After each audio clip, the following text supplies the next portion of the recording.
Demonetisation. Modi இந்த திட்டத்தை அறிவித்து 2வது நாள்.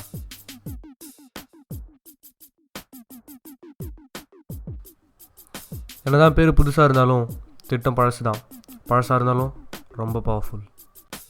இந்த மாதிரி திட்டத்தை மாடர்ன் இந்தியாவில் அறிவிக்கிறதுக்கு ரொம்ப கட்ஸ் வேணும். ரொம்ப 50 நாளில் மொத்த கருப்பு பணத்தை அழிச்சிட்டு ஏதோ புது இந்தியா உருவாக்க போகிறதா சொல்லியிருக்காரு. 50 நாளில் தான் தெரியும்.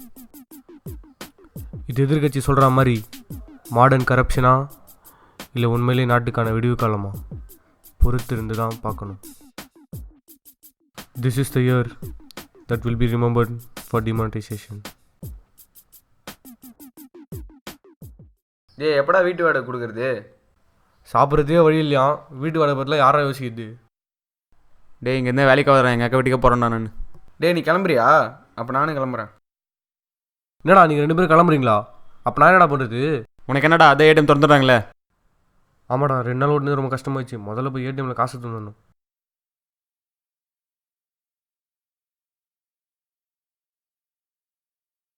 இந்த கூட்டில் தான் நின்று நான் எப்போ பணம் எடுத்து. ஹலோ, சொல்லுமா. இன்னும் எடுக்கலாமா? எடுத்தனா வரமா வேமா? என்ன பாஸ் இவ்வளோ காண்டாயிருங்க? பாஸ் நீங்கள் வேறு. நேற்றே நான் ஊருக்கு போயிடணும். சித்தப்பாக்கர் உடம்பு சரியில்லை, இன்னும் போகாமல் இருக்கேன். 100 ரூபாய்க்கு எப்படி அஞ்சிருக்க பாருங்கள்.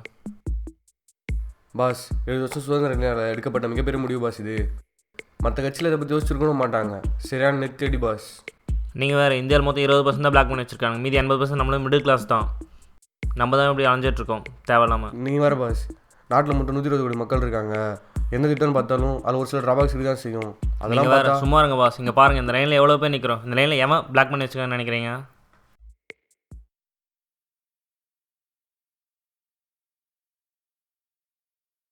இந்த திட்டம் நல்ல திட்டமா கெட்ட திட்டமா டபுள் மைண்டடாகவே இருந்தேன்.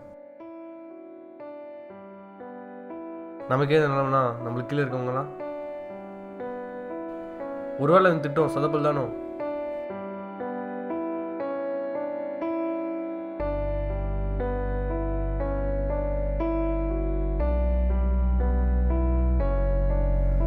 வெளியில் அவர் சொல்லும்போது கூட தோணலை. ஆனால் 2 மணி நேரம் வெயிலில் நின்றுட்டு ச்சா.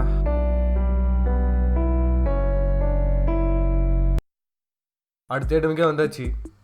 ஏடிஎம் தான் வேறு, ஆனால் கூட்டம் அதே தான்.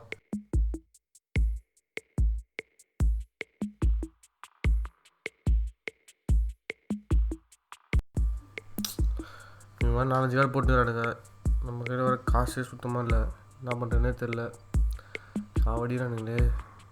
இன்னும் எவ்வளோ நேரம் ஒன்றும் தெரில.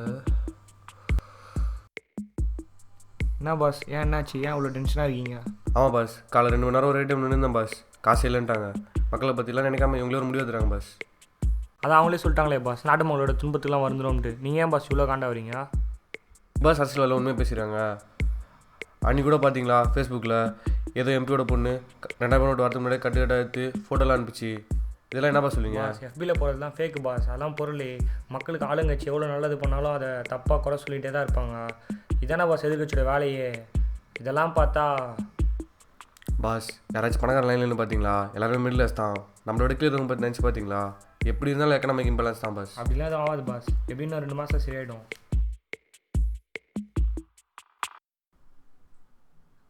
₹100 நோட்லாம் காலி ஆயிடுச்சுப்பா.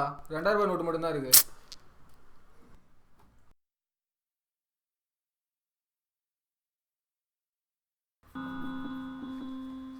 அன்றைக்கி அக்கௌண்ட்டில் 1500 தான் இருந்துச்சு.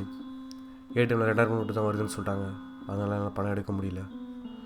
எனக்கு பணம் தேவைப்பட்டுச்சு. என்ன பண்ணுறதுனே தெரில. அன்றைக்கி ஒரு ரோட்டில் காசு நீட்டு இருந்தான். Without a second thought.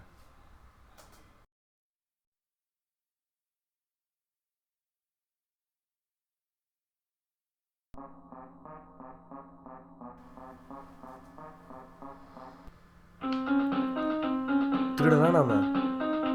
இது அநியாயம் இல்லை, இது தர்மமா? எது தர்மம்? எது நம்மளுக்கு தேவையோ அதுதான் தர்மம். நம்மளும் அவங்ககிட்ட மொத்த காசு எடுக்கலையே. அவங்ககிட்ட எப்படியும் 1500 மேலே இருந்துச்சு. நம்ம 200 தானே எடுத்தோம். இது ஒன்றும் தப்பு இல்லை. நான் திருடணும் இல்லை.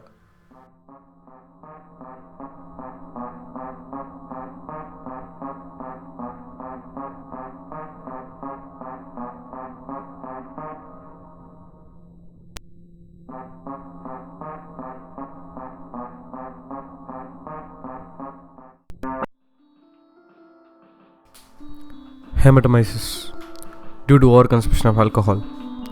இதனால தான் எங்கள் அப்பா ஒரு வருஷம் முன்னாடி இறந்தார். அப்படி இருந்தும் இன்றைக்கி 2 மணி நேரம் ஏடிஎம்மில் நின்று பணம் கிடைக்காம எவன்கிட்ட 200 திருடியிருக்கேன். திருடி குடிச்சிருக்கேன். ஆரம்பத்தில் நான் வெறும் சோஷியல் ட்ரிங்கராக தான் இருக்க போகிறேன்னு நினச்சேன். ஆனால் அந்த குடிக்கு இந்தளவுக்கு அடிமையானது இன்றைக்கி தான் உணர்றேன். I'm ashamed of myself. குடியை கெடுக்கும்னா இதான் போல. சா, நான் ஒவ்வொரு முறையும் இந்த குடிப்பழக்கத்தை முற்றுப்புள்ளி வச்சு முடிக்கணும்னு நினைக்கிறேன். ஆனால் இப்போ வரைக்கும் கார்புள்ளி வச்சு கண்டினியூ பண்ணிட்டு தான் இருக்கேன்.